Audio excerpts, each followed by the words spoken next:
Good evening, fellas. This is going to be the first part of our series.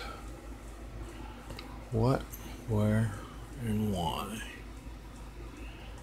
Okay, what I am modeling in this section is the old Pere Marquette branch that ran out from Port Huron through Ruth into Harbor Beach.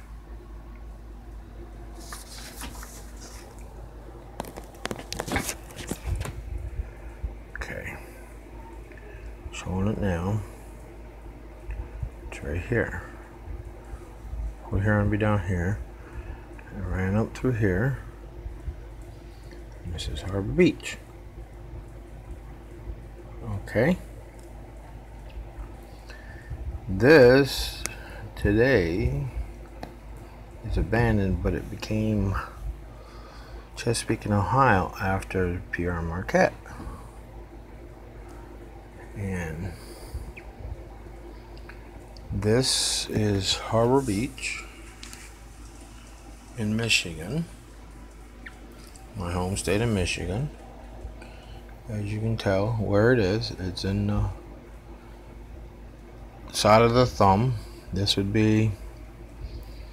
is actually the thumb. If you look at the state of Michigan, this is actually the thumb. This is Saginaw Bay, and this is Lake Huron. This is in Huron County.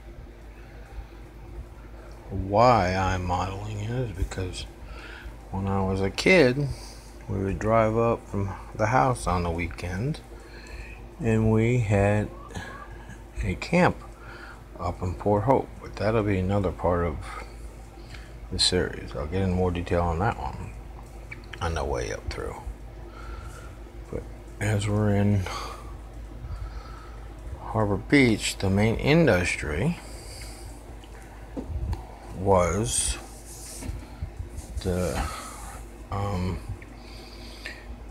J.W. Hallett, and what they produced was starches and flours and macaroni and everything else. Okay, so the track plan, if you're coming from this direction, which would be coming in from Ruth, which would come from the southeast, you'd come in, the first which you'd come to would be the back one. That would be your macaroni mill. Okay, and you follow that track up further, the two tracks in the back, move this other way, we'll go to another mill.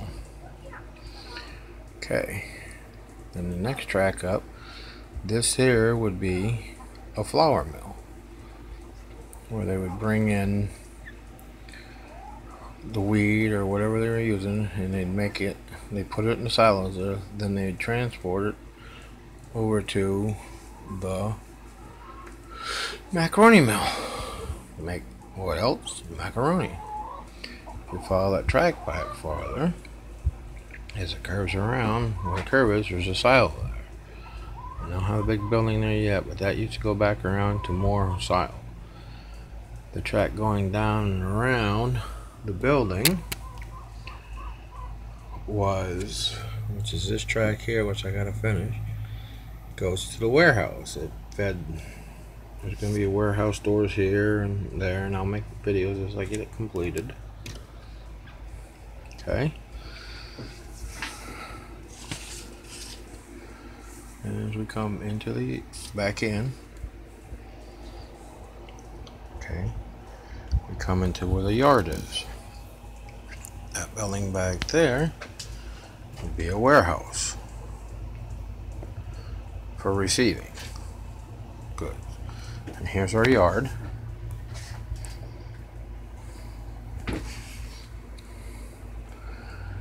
The big building here in the front. We have a 2 3-track yard. Okay. The big building in the back is a warehouse.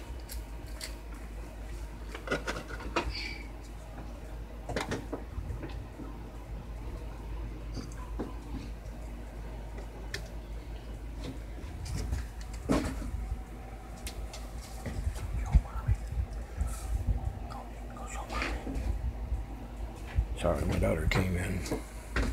She's going green peppers. She used to show me. Okay. The first door is for unloading. Then the second door here is for, there's going to be a platform that runs out here to the cars out here. Third track runs all the way down here. There's a lumber yard here that's got yet to be built. Once that is built, sorry for the wires there.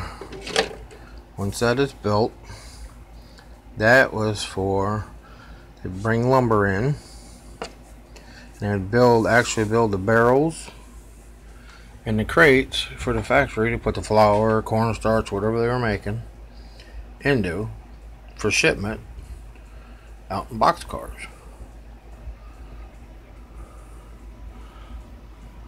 Most of the stuff they got in hoppers was grain. Plus they also received coal, because it was coal. It had coal for heat and electricity. This track here is the main. This one's the passing siding. The track where the cabooses are at, there was a station right here. And passengers, the head passenger servicing, everything else. I'll get in more detail maybe in part 2. I'm going to do a little bit more memory and stuff. Then it came out and crossed the wall, crossed the stream. This here is going to be all woods, because that's what it was.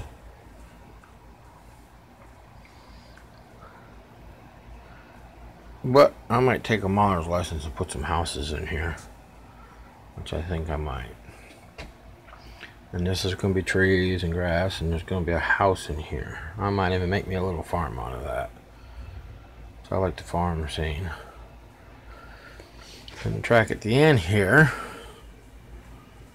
that is a shed for salt, like road salt and stuff. But they also had, which I didn't have the room, they also had another spur past this road. It went out to the power plant for Detroit Edison, which used to receive coal and burn up until a few years ago, if I remember. Because I asked around, and I got grandfather that lives up in that area. I got relatives that still live up in Michigan, but this is what I remember. This is the era I'm modeling. Would be in the 70s. Would be the mid to late 70s. About 76, 77. I remember because right as of today, now, any of this track you see here is totally gone. It does not exist anymore. This building is gone. This building is still here, but it's a Dow chemical company right now. Is what it is. But that is pretty much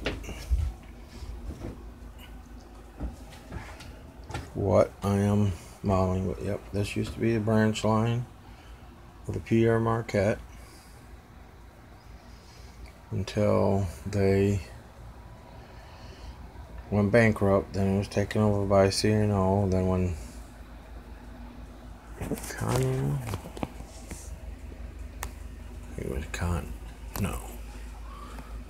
can't remember where. It was Norfolk Southern. They didn't. Can't remember who it was. Didn't want it because between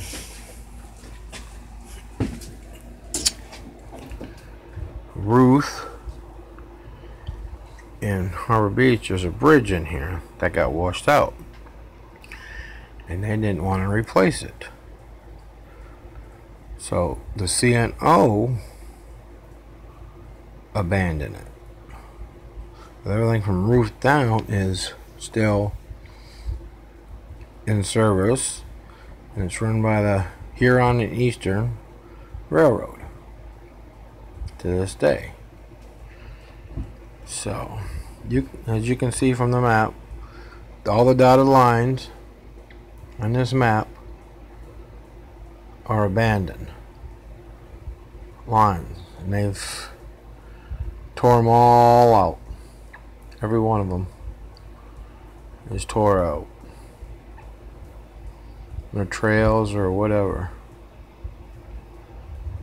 So, but that's what I am modeling, where it's located in the home state of Michigan, and why I'm modeling this section. Okay, if you have any questions, you can let me know, and I'll try and answer them best I can. In part 2, we'll move on to another town, which might be next week. I got things going on. I'm not sure if we're going to do Lapeer, which is my hometown, born and raised, or we're going to do Port Hope, where I know it's a mess. I got to clean it up before I do a video, because I can't do a video like that. This is where my grandparents got married, and we had a camp right next to the tracks and everything. So, alrighty, I hope you enjoy this little segment, and if I try the camera, maybe I can try and do a little video of turning around so the face is facing it. So, alrighty. Thanks for watching. Bye.